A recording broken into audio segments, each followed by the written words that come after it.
Priya school fees, ಮನೆ ಬಾಡ್ಗೆ, ತಲೆ ಮೇಲೆ ಎಷ್ಟು ಜವಾಬ್ದಾರಿ ಇದೆ ಗೊತ್ತಾ?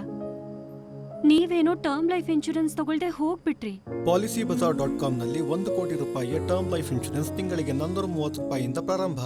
ನೀವು ಡಿಸ್ಕೌಂಟ್ ರೇಟಲ್ಲಿ ಟರ್ಮ್ ಇನ್ಶೂರೆನ್ಸ್ ಮಾಡಿಸೋಕೆ ಡಿಸ್ಕ್ರಿಪ್ಷನ್ ಹಾಗೂ ಪಿನ್ಡ್ ಕಾಮೆಂಟ್ ನಲ್ಲಿ ಕೊಟ್ಟಿರೋ ಲಿಂಕ್ ಓಪನ್ ಮಾಡಿ.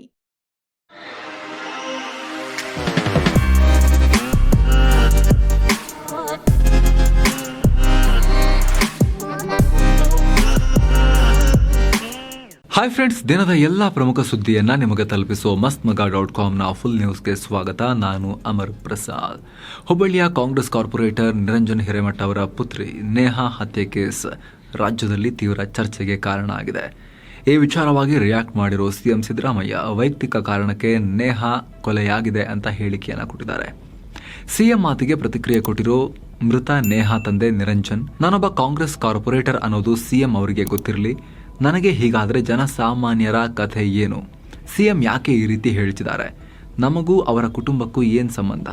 ತನಿಖೆ ದಿಕ್ಕು ತಪ್ಪಿಸಬೇಡಿ. ಇದು ವೈಯಕ್ತಿಕ ಕಾರಣಕ್ಕೆ ನಡೆದಿರೋ ಕೊಲೆ ಅಲ್ಲ. ಸಿಎಂ ಹಗುರವಾದ ಹೇಳಿಕೆ ಕೊಟ್ರೆ ನಮ್ಮ ಮನೆತನದ ಗೌರವ ಏನಾಗಬೇಕು ಅಂತ ಸಿಎಂ ಮಾತನ್ನ ವಿರೋಧಿಸಿ ನಿರಂಜನ್ ಅಳಲು ತೋಡ್ಕೊಂಡಿದ್ದಾರೆ. ಅತ್ತ ಗೃಹ ಸಚಿವ ಜಿ ಪರಮೇಶ್ವರ್ ಕೂಡ ಇದರಲ್ಲಿ ನಮಗೆ ಯಾವುದೇ ಲವ್ ಜಿಹಾದ್ ಕಾಣಿಸ್ತಾ ಇಲ್ಲ ಅಂತ ಹೇಳಿಕೆಯನ್ನು ಕೊಟ್ಟಿದ್ದಾರೆ. ಇದೊಂದು ಲವ್ ಕೇಸ್. ಇಬ್ಬರ ಮಧ್ಯೆ ಲವ್ ಆಗಿ ಯುವತಿ ಆತನನ್ನ ಅವಾಯ್ಡ್ ಮಾಡೋಕೆ ಶುರು ಮಾಡಿದ್ರಿಂದ ಈ ಹತ್ಯೆ ಆಗಿದೆ ಅಂತ ಪರಮೇಶ್ವರ್ ಹೇಳಿಕೆಯನ್ನು ಕೊಟ್ಟಿದ್ದಾರೆ. ಪರಮೇಶ್ವರ್ ಮಾತಿಗೆ ಜವಾಬ್ದಾರಿ ಸ್ಥಾನದಲ್ಲಿದ್ದು ಬೇಜವಾಬ್ದಾರಿ ಹೇಳಿಕೆ ಕೊಟ್ಟಿದ್ದಾರೆ ಅಂತ ಬಿಜೆಪಿ ಮತ್ತು ಹಿಂದೂ ಪರ ಸಂಘಟನೆಗಳು ತೀವ್ರ ಪ್ರತಿಭಟನೆ ನಡೆಸಿವೆ. ಬಿಜೆಪಿ ಶಾಸಕ ಮಹೇಶ್ ತೆಂಗಿನಕಾಯಿ, ಲವ್ ಜಿಹಾದ್ ಮಾಡೋರನ್ನ, ಭಯೋತ್ಪಾದಕರನ್ನ ನೀವು ಬ್ರದರ್ಸ್ ಅಂತ ಹೇಳ್ತೀರಿ. ಈ ಸಾವು ಆಕಸ್ಮಿಕ ಅನ್ನೋಕೆದೇನು ಆಕ್ಸಿಡೆಂಟಾ? ಪ್ರೀತಿ ಮಾಡೋದಿಲ್ಲ ಅಂದ್ರೆ ಕೊಲೆ ಮಾಡಬೇಕಾ? ಗೃಹ ಸಚಿವರು ತಮ್ಮ ಹೇಳಿಕೆಗೆ ತಕ್ಷಣವೇ ಕ್ಷಮೆಯಾಚನೆ ಮಾಡಬೇಕು ಅಂತ ಮಹೇಶ್ ತೆಂಗಿನಕಾಯಿ ಒತ್ತಾಯ ಮಾಡಿದ್ದಾರೆ. ಇನ್ನೊಂದು ಕಡೆ ಕಾರ್ಮಿಕ ಖಾತೆ ಸಚಿವ ಸಂತೋಷ್ ಲಾಡ್ ಘಟನೆಗೆ ಖಂಡನೆ ವ್ಯಕ್ತಪಡಿಸಿದ್ದಾರೆ. ಇಂಥ ಕೇಸ್ಗಳಲ್ಲಿ ಆರೋಪಿಗಳನ್ನ ಎನ್ಕೌಂಟರ್ ಮಾಡಬೇಕು, ಆ ರೀತಿ ಕಾನೂನು ಬರಬೇಕು ಅಂತ ಹೇಳಿಕೆಯನ್ನ ಕೊಟ್ಟಿದ್ದಾರೆ. ಮತ್ತೊಂದು ಕಡೆ ನೇಹಾ ಹತ್ಯೆ ಖಂಡಿಸಿ ಹಾಗೂ ಆರೋಪಿಯನ್ನ ಗಲ್ಲಿಗೇರಿಸಬೇಕು ಅಂತ ಒತ್ತಾಯಿಸಿ ಹುಬ್ಬಳ್ಳಿ, ಬೆಂಗಳೂರು, ಬೆಳಗಾವಿ, ರಾಯಚೂರು ಸೇರಿದಂತೆ ರಾಜ್ಯದ ಹಲವು ಕಡೆ ಎಬಿವಿಪಿ ಸಂಘಟನೆ ಬೃಹತ್ ಪ್ರತಿಭಟನೆ ಮಾಡಿದೆ. ಆರೋಪಿ ಫಯಾಜ್ನ ಹುಟ್ಟೂರು ಸೌದತ್ತಿ ಬಳಿಯ ಮುನವಳ್ಳಿಯಲ್ಲೂ ಭಾರೀ ಪ್ರತಿಭಟನೆಯಾಗಿದೆ. ಮೃತ ನೇಹಾ ಹಾಗೂ ಹಂತಕ ಫಯಾಜ್ ಜೊತೆಗಿದ್ದ ರೀಲ್ಸ್ ಈಗ ವೈರಲ್ ಆಗಿವೆ. ಅಲ್ಲದೆ ಹುಬ್ಬಳ್ಳಿಯ ಬಿವಿಬಿ ಕಾಲೇಜಲ್ಲಿ ಆರೋಪಿ ಫಯಾಜ್ ಮೃತ ನೇಹಾಗೆ ಚಾಕು ಹಾಕಿ ಹತ್ಯೆ ಮಾಡಿದ ವಿಡಿಯೋ ಕೂಡ ವೈರಲ್ ಆಗಿದೆ. ಈ ಬಗ್ಗೆ ಮಾತನಾಡಿರೋ ಡಿಸಿಎಂ ಡಿಕೆ ಶಿವಕುಮಾರ್, ಕಾನೂನು ಪ್ರಕಾರ ತಪ್ಪಿತಸ್ಥರ ಮೇಲೆ ನಿರ್ದಾಕ್ಷಿಣ್ಯ ಕ್ರಮ ಕೈಗೊಳ್ಳಲಾಗುತ್ತೆ. ಈ ಕೇಸ್ನಲ್ಲಿ ಪೊಲೀಸರಿಗೆ ಫ್ರೀ ಹ್ಯಾಂಡ್ ಕೊಡಲಾಗುತ್ತೆ ಅಂತ ಹೇಳಿಕೆಯನ್ನ ಕೊಟ್ಟಿದ್ದಾರೆ. ದೇಶದ 102 ಲೋಕಸಭಾ ಕ್ಷೇತ್ರಗಳಲ್ಲಿ ಶುಕ್ರವಾರ ಮೊದಲ ಹಂತದ ಮತದಾನ ಕಂಪ್ಲೀಟ್ ಆಯಿತು. 16 ರಾಜ್ಯ, 3 ಕೇಂದ್ರಾಡಳಿತ ಪ್ರದೇಶಗಳಲ್ಲಿ ಚುನಾವಣೆ ಸುಸೂತ್ರವಾಗಿ ಆಯಿತು. ಆದರೆ ಹಿಂಸಾಚಾರ ಪೀಡಿತ ಈಶಾನ್ಯ ರಾಜ್ಯ ಮಣಿಪುರದ 2 ಮತಗಟ್ಟೆಗಳ ಬಳಿ ಮತದಾನದ ವೇಳೆ ಪಿಸ್ತೂಲ್ ಸೌಂಡ್ ಮಾಡಿತು. 2 ಪ್ರತ್ಯೇಕ ಮತಗಟ್ಟೆಗಳ ಬಳಿ ಗುಂಡಿನ ಸದ್ದು ಕೇಳಿರುವ ಘಟನೆ ಇನ್ನರ್ ಮಣಿಪುರ ಕ್ಷೇತ್ರದ ಮತಗಟ್ಟೆಗಳ ಬಳಿ ನಡೆದಿದೆ. ಒಂದ್ ಕಡೆ ಪೂರ್ವ ಇಂಫಾಲ್ ಬಳಿಯ ಮತಗಟ್ಟೆ ಬಳಿ ಶಸ್ತ್ರಧಾರಿ ದುಷ್ಕರ್ಮಿಗಳ ಗುಂಡೇಟಿಗೆ ಒಬ್ಬರು ಗಾಯಗೊಂಡಿದ್ದಾರೆ. ಅಲ್ಲದೆ ಗುಂಡಿನ ದಾಳಿ ಬಳಿಕ ಈ ದುಷ್ಕರ್ಮಿಗಳು ಮತಗಟ್ಟೆಗಳಿಗೆ ನುಗ್ಗಿ ಅಲ್ಲಿದ್ದ ಚುನಾವಣಾ ದಾಖಲೆಗಳನ್ನ ಸುಟ್ಟು ಹಾಕಿದ್ದಾರೆ. ಇವಿಎಂಗಳನ್ನ ಧ್ವಂಸಗೊಳಿಸಿದ್ದಾರೆ. ಇನ್ನೊಂದು ಘಟನೆಯಲ್ಲಿ ನಿರಂತರ 3 ಬಾರಿ ಗುಂಡಿನ ಶಬ್ದ ಕೇಳಿ ಬಂದಿರೋ ವಿಡಿಯೋವೊಂದನ್ನು ಯುವಕನೊಬ್ಬ ತನ್ನ ಮೊಬೈಲ್ನಲ್ಲಿ ರೆಕಾರ್ಡ್ ಮಾಡಿದ್ದು ಸೋಷಿಯಲ್ ಮೀಡಿಯಾದಲ್ಲಿ ಇದು ವೈರಲ್ ಆಗಿದೆ. ಇನ್ನು ಗುಂಡಿನ ಸದ್ದು ಕೇಳಿ ಮತದಾನ ಮಾಡೋಕೆ ಬಂದ ಜನರೆಲ್ಲ ಓಡ್ತಿರೋ ದೃಶ್ಯ ಕೂಡ ವಿಡಿಯೋದಲ್ಲಿ ರೆಕಾರ್ಡ್ ಆಗಿದೆ. ಮತ್ತೊಂದು ಕಡೆ ನಾಗಾಲ್ಯಾಂಡ್ನ ಏಕೈಕ ಲೋಕಸಭಾ ಕ್ಷೇತ್ರಕ್ಕೂ ಮೊದಲ ಹಂತದಲ್ಲಿ ಮತದಾನ ನಡೆದಿದ್ದು, ಈ ವೇಳೆ ಪ್ರತ್ಯೇಕ ರಾಜ್ಯದ ಬೇಡಿಕೆಗಾಗಿ ಆಗ್ರಹಿಸಿ 6 ಜಿಲ್ಲೆಗಳ ಮತದಾರರು ಮತದಾನವನ್ನ ಬಹಿಷ್ಕರಿಸಿದ್ದಾರೆ. ಪೂರ್ವ ನಾಗಾಲ್ಯಾಂಡ್ನ ಪೀಪಲ್ಸ್ ಆರ್ಗನೈಸೇಷನ್ ಕರೆ ನೀಡಿದ್ದ ಮತದಾನ ಬಹಿಷ್ಕಾರಕ್ಕೆ 6 ಜಿಲ್ಲೆಗಳ ಒಟ್ಟು 4 ಲಕ್ಷಕ್ಕೂ ಅಧಿಕ ಮತದಾರರು ಮಧ್ಯಾಹ್ನ 1 ಗಂಟೆವರೆಗೆ ಮತವನ್ನೇ ಚಲಾಯಿಸಿರಲಿಲ್ಲ. ಅಲ್ಲದೆ ಲೋಕಸಭಾ ಎಲೆಕ್ಷನ್ಗೆ ಪಬ್ಲಿಕ್ ಎಮರ್ಜೆನ್ಸಿ ಘೋಷಿಸಿದ್ದ ಈ ಸಂಘಟನೆ ಎಲ್ಲ ಪಕ್ಷಗಳ ಎಲೆಕ್ಷನ್ ಕ್ಯಾಂಪೇನ್ಗೂ ಅಡ್ಡಿಪಡಿಸಿತ್ತು. ಕಾಂಗ್ರೆಸ್ ಅಧ್ಯಕ್ಷ ಮಲ್ಲಿಕಾರ್ಜುನ ಖರ್ಗೆ ಬಿಜೆಪಿ ವಿರುದ್ಧ ದೊಡ್ಡ ಆರೋಪ ಮಾಡಿದ್ದಾರೆ. ರಾಷ್ಟ್ರಪತಿ ದ್ರೌಪದಿ ಮುರ್ಮು ಹಾಗೂ ಮಾಜಿ ರಾಷ್ಟ್ರಪತಿ ರಾಮನಾಥ್ ಕೋವಿಂದ್ ರಾಮಮಂದಿರ ಕಾರ್ಯಕ್ರಮಕ್ಕೆ ಬರಲಿಲ್ಲ. ಹೊಸ ಪಾರ್ಲಿಮೆಂಟ್ ಉದ್ಘಾಟನೆಗೆ ದ್ರೌಪದಿ ಮುರ್ಮು ಅವರಿಗೆ ಆಹ್ವಾನ ಕೊಟ್ಟಿಲ್ಲ. ಶಂಕುಸ್ಥಾಪನೆಗೆ ರಾಮನಾಥ್ ಕೋವಿಂದ್ ಅವರಿಗೆ ಚಾನ್ಸ್ ಸಿಕ್ಕಿಲ್ಲ. ಅವರು SC/ST ಸಮುದಾಯಗಳವರಿಗೆ ಸೇರಿದವರು ಅಂತ ಅವ್ರನ್ನ ಈ ಕಾರ್ಯಕ್ರಮಕ್ಕೆ ಕರೆದಿಲ್ಲ. ಈ ಮೂಲಕ ಅಗೌರವ ತೋರಿಸಿದ್ದಾರೆ ಅಂತ ಖರ್ಗೆ ಹೇಳಿಕೆಯನ್ನ ಕೊಟ್ಟಿದ್ದಾರೆ. ಕಾಂಗ್ರೆಸ್ ರಾಮಮಂದಿರ ಕಾರ್ಯಕ್ರಮಕ್ಕೆ ಬರಲಿಲ್ಲ ಅಂತ PM ಹೇಳ್ತಾರೆ. ಆದ್ರೆ ಇವ್ರು ಈ ರೀತಿ ಮಾಡಿದ್ದಾರೆ.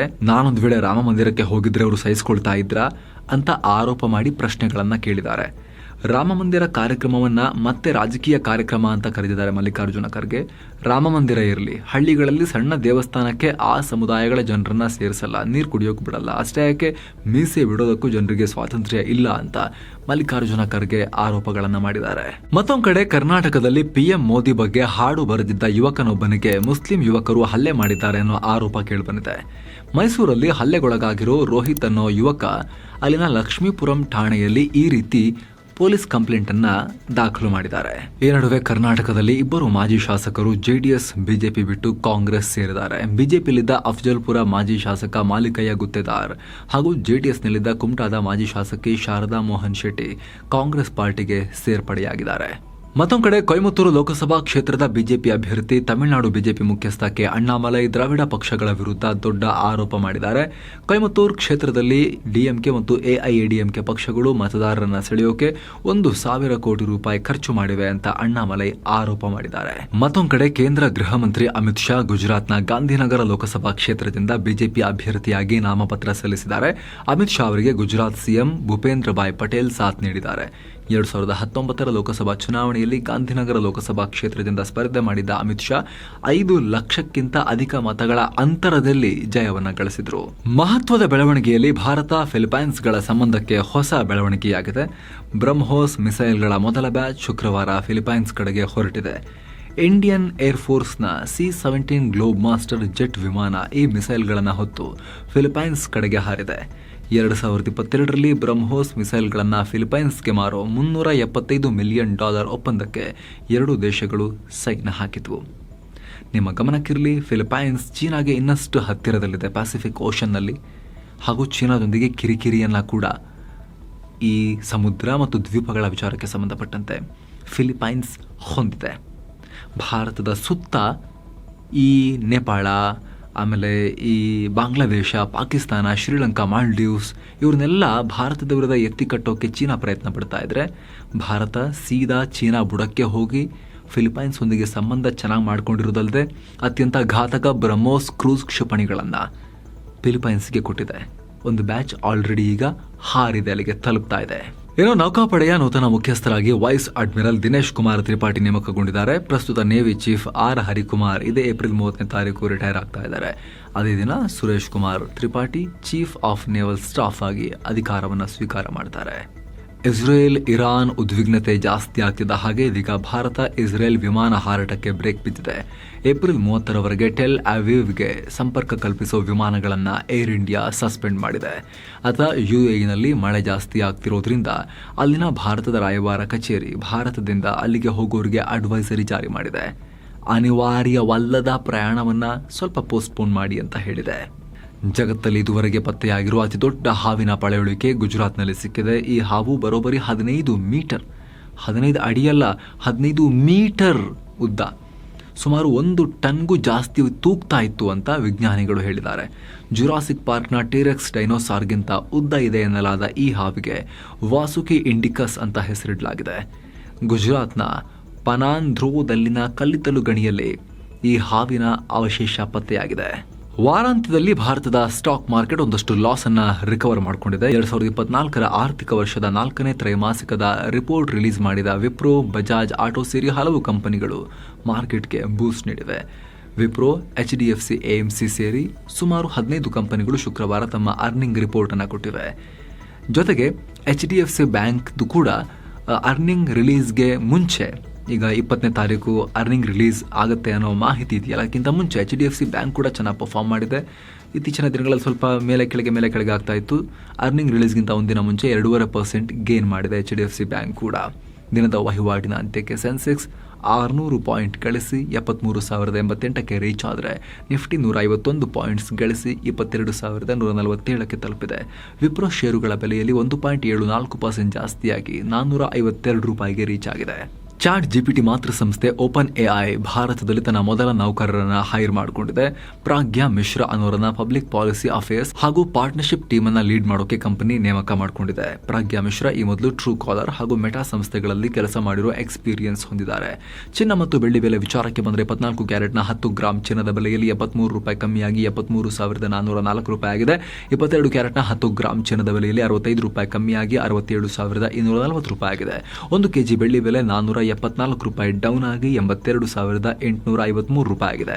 ಸೊ ಫ್ರೆಂಡ್ಸ್, ಇದಾಗಿತ್ತು ಇವತ್ತಿನ ಫುಲ್ ನ್ಯೂಸ್. ನಾವು ಕುಯ್ದಿಲ್ಲ, ಎಳೆದಿಲ್ಲ, ಕಿರ್ಚಾಡಿಲ್ಲ, ಕೇವಲ ಸುದ್ದಿಯ ರೀತಿಯಲ್ಲಿ ನಿಮಗೆ ತಲುಪಿಸುವ ಪ್ರಯತ್ನವನ್ನು ಮಾಡಿದ್ದೀವಿ.